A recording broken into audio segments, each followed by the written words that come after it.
ओम नमस्ते जी। आइए आज की चर्चा प्रारंभ करते हैं। ऋग्वेद के प्रथम मंडल का 32वें सूक्त का 15वां मंत्र।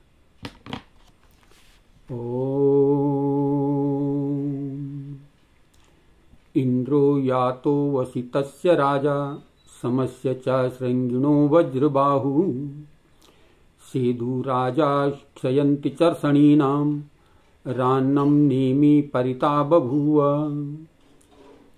वज्रबाहु इंद्र, परवल भुजाओं वाला इंद्र, यातः जंगम, अवसितस्य स्थावर, समस्य शांत, च और श्रृंगिणा सींग वाले लड़ाके प्राणियों का भी राजा है।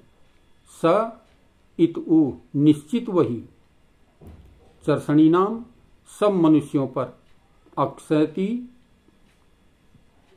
शासन करता है। न जैसे नेमी पहिए की धार, अरान पहिए के अरों को परिभू घेरे हुए है, ऐसे ही ता उन सब चर अचर को वही राजा परिबभुआ घेरे हुए है। कहा वह प्रबल राजा इंद्र स्थावर, जंगम, शांत और लड़ाके प्राणियों पर भी शासन कर रहा है। सब प्रभु परमपिता परमात्मा का शासन है। जैसे रथचक्र की धार सब अरों को घेरे हुए है, ऐसे ही वह इंद्र जगत के जड़ चेतन प्राणी अप्राणी सबको घेरे हुए है। उस इंद्र के शासन में ही सब मनुष्य पशु पक्षी आदि वर्तमान हैं। उसके शासन का कोई उल्लंघन नहीं कर सकता। वो परम पिता परमात्मा कहा वह प्रबल राजा, बुद्धिमान राजा, प्रबल जो संपूर्ण शक्तियों से संपन्न है, जिसके बल का कोई अंत नहीं, जिसके बल का कोई आदि नहीं, जिसके बल का कोई अंत नहीं, प्रबल है वो संपूर्ण स्थावर, जंगम और शांत हिंसक प्राणियों को भी, उन पर भी जो है वही शासन कर रहा है। बड़े से बड़ा भयंकर से भयंकर प्राणी भी जो है उस पर भी उसका अधिकार है, आधिपत्य है, उस पर भी शासन कर रहा है। और कैसे कहते हैं, जैसे रथ चक्र सब अरों से घिरे हैं, ऐसे ही वह इंद्र जगत जड़ चेतन प्राणी अप्राणी सबको जो है घेरे हुए है।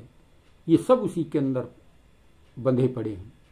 जैसे रथ के चक्र में अरे फंसे हुए रहते हैं, बाहर से चक्र जो है पूरा सबको घेरे हुए रहता है, ठीक इसी प्रकार से जो है उसी के अंदर संपूर्ण जगत जो है समाया हुआ है।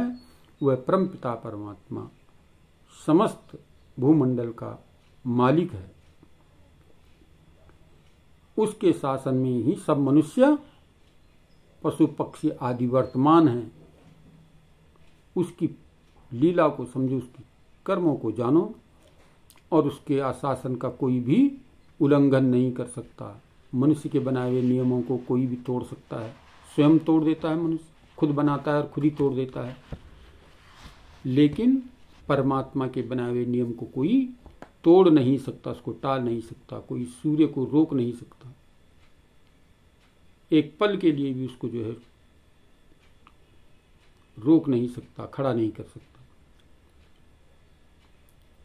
इस पृथ्वी को घूमने से कोई थाम नहीं सकता। इस चंद्रमा की शीतलता जो है उसको कोई ताप नहीं कर सकता। परमात्मा के बनाए नियम सब जो है अटल हैं, उन पर कोई भी किसी प्रकार का आधिपत्य किसी का नहीं चल सकता। तो इसलिए हमें जो है अपने जीवन को चलाने के लिए संसार के नियमों को समझना चाहिए, उस परम पिता परमात्मा को जानना चाहिए कि उस सबका मालिक है, वो सब जगह देख रहा है। उसका सीसीटीवी कैमरा संपूर्ण विश्व पर है। ये मानिए, जब हम कहीं पर जाते हैं और बाहर लिखा होता है, किसी ऑफिस में, किसी कार्यालय में, किसी बैंक में जाते हैं, लिखा होता है आप सीसीटीवी की निगरानी में हैं, तो ये चिंतन कीजिए कि परमपिता परमात्मा हमारी निगरानी में निरंतर है, हम उसकी निगरानी में हैं, उससे कहीं बाहर जा नहीं सकते।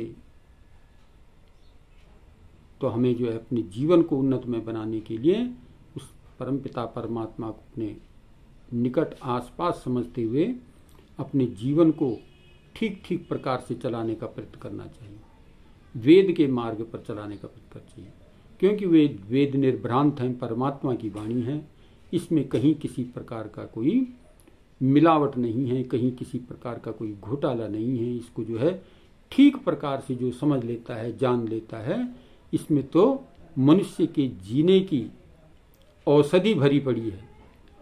इस औषधि का यदि ठीक ठीक प्रकार से सेवन करे तो मनुष्य जीवन जो है उन्नत हो जाता है, सार्थक हो जाता है, सफल हो जाता है। तो इसमें विशेष प्रकार से बताया गया है कि वो परमपिता परमात्मा ही संपूर्ण जंगम जगत का मालिक है, चाहे वो हिंसक से हिंसक जानवर हो, चाहे साधारण से साधारण प्राणी है, सबका जो है वो मालिक है और उसी की निगरानी में सब कार्य कर रहे हैं। तो हमें अपने जीवन को उसकी निगरानी में समझते हुए अपने जीवन को उन्नतमय बनाने का प्रयत्न करना चाहिए। आइए आज की चर्चा को यहीं पर विराम करते हैं। ओम शांति।